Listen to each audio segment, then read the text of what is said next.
Alright, today let's understand workspace level access control.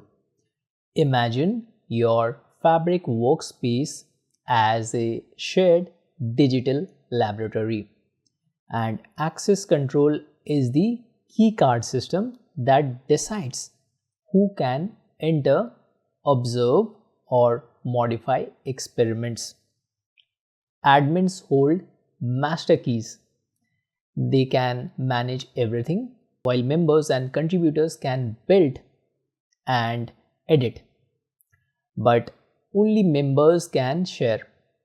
Viewers are like guests who can look around but not touch anything. This setup ensures your data project stays secure, organized, and collaborative without accidental changes or exposure. I hope you got the concept. Let's meet in our next lecture.